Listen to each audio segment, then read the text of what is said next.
Welcome to Engine Adventures. Today we've got the 2021 Kia Seltos Off Road review. Hopefully you guys enjoy this one. It was pretty capable for being such a small vehicle and a really great one overall. Alright, so when driving off-road, this is a fully independent suspension with very limited wheel travel, and I honestly just had to drive slower. So I try and drive at least 20 miles an hour with all the different vehicles on this, but I was unable to in the Kia just because I'm too afraid of bottoming out all the time. As you can see right here, it gets a little rough, but overall it did just fine. I mean, if you're running forest roads and fire roads, stuff like that, you'll be just fine. And now let's jump into the articulation test right here on our little test hill. The Seltos uses the Kia Dynamax all-wheel drive system that has the clutch pack just in front of the rear differential, and that's how it transfers power to the rear wheels.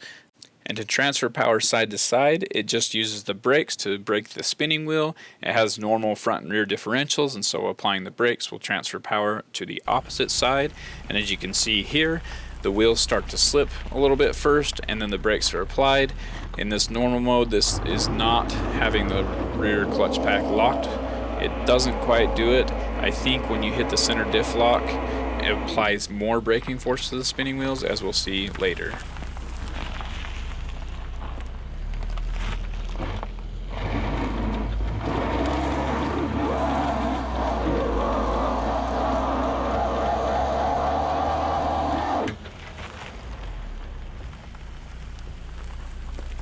Sport mode seems to have the most aggressive braking. It seemed to make it the furthest up this little spot, but it still didn't do as well as having the center differential lock engaged.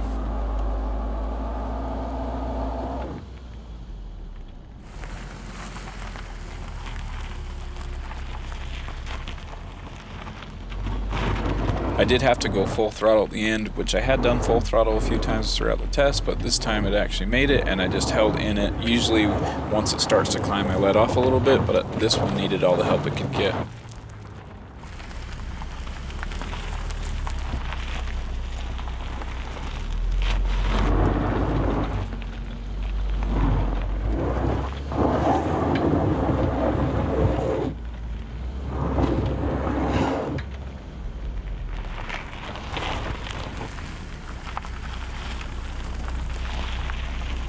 Sport mode seemed to cut the throttle the least, and so I was able to go full throttle and get more power to the wheels than it was in any of the other modes.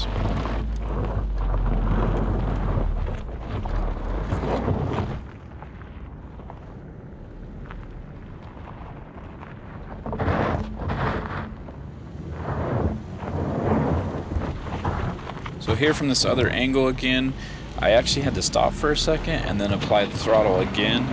For some reason it seemed to work better when I did that. Normally once you start moving, if you stay in it a little bit, it'll climb better.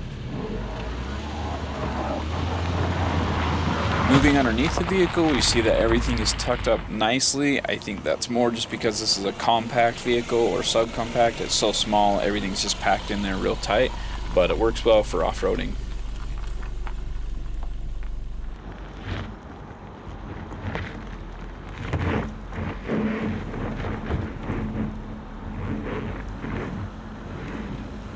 This vehicle seems to struggle transferring power side to side. For some reason with that center differential lock on, it does a little bit better, but it still struggles, and I think they have it programmed a little bit softer than they could. They could be a little bit more aggressive with their programming and it would be more capable off-road, but then you run the risk of cutting too much power. You're applying the brake to the spinning wheel and you're wasting power on that brake. So I think they've done a really good job for most all-weather conditions and even pretty decent off-roading, but once you get into the hard stuff, this system does struggle. Just like other systems on other vehicles that apply the brakes to the spinning wheels, having more momentum is better, and it obviously will climb a lot better if you have a little bit of momentum behind it, and if you're higher up in the RPMs on the engine where there's more power and torque, then it will do better, but here it still struggles.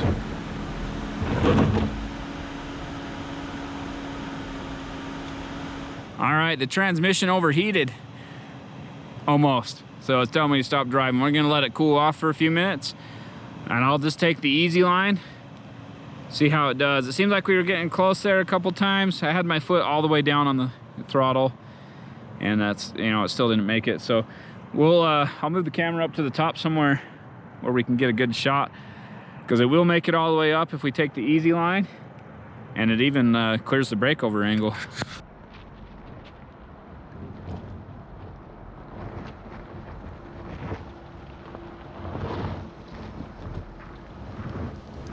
This last section of the climb is the steepest by far, and I'm surprised at how well it does it, especially right as it crests and it lifts that wheel off the ground. It's still able to make the climb.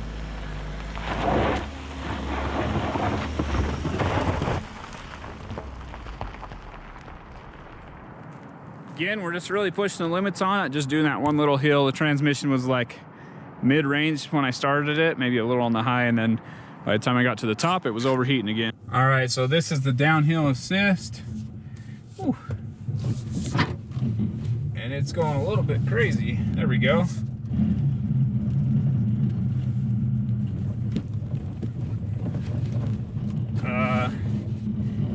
So it like kind of worked and then kind of lost itself. I don't know what's going on there. I tried this a few times and it seemed to be intermittent. It would work really well sometimes, and other times it did like this run where it kind of gave away for a second and stopped doing the downhill assist. So I don't know if there's something I was doing wrong or if the system just needs some more tuning. This next clip was supposed to be in the on-road review, but I forgot to include it somehow. Anyway, so this is just a short clip of the 0 to 60 run and talking a little bit about the torque vectoring system. So let's do a little run with this, get it up to speed. All right, this is 0, and that's floored, there it goes.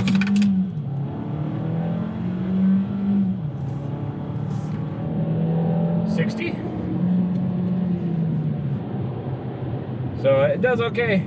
It's not super fast by any means, but I mean, it's more than enough, especially for something this size. It gets up and goes pretty well. The on-road drive's pretty smooth. I don't know about the torque vectoring stuff, if it's really helping that much. I can feel, I don't know, I think the tires are pretty limiting on this thing. I can feel it kind of sliding a bit before it seems like the torque vectoring kicks in. We'll do if it's open, a little S-curve section, if there are no cars there, we'll do a little bit of that and see what we can do. But overall, it's a fun little car to drive. It's got decent handling, it's good on-road manners, fuel mileage, EPA estimates 27 combined. I don't know what I'm at, but probably a lot lower because I've been driving a little more aggressive when we did those off-road videos. But it does seem to do really well. Good acceleration, good fuel mileage. It's a good all-around vehicle, good amount of space. And if you like the way it looks, and if you need that all-wheel drive capability in this class, there aren't a whole lot of vehicles. I mean, the Jeep Renegade, which is probably going to do better than this off-road. I've never had one, so I can't actually say that. But as far as off-road ability goes in this class, this one is probably one of the top 3. Thanks for watching Engine Adventures review of the 2021 Kia Seltos. It's a capable little machine. Takes a lot of effort, maybe. Give it a little bit more throttle than you would on some other vehicles, but it'll make it. And with the limited amount of wheel travel, it's maybe not the smoothest and best for high-speed off-roading, but it gets great gas mileage. It'll get you there in most cases, as long as you're staying on decently maintained gravel and dirt roads. Plenty of roomy inside, pretty luxurious. Overall, quite enjoyed the vehicle. If you liked what you saw, give me a thumbs up, hit subscribe, ring the bell so you get notifications when we release a new video.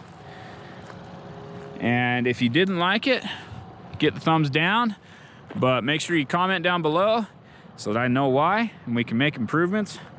And be sure to make comments of other things you want to see, maybe different tests you want me to do or different vehicles you'd like to see, and I'll do my best to get those. And have a nice day.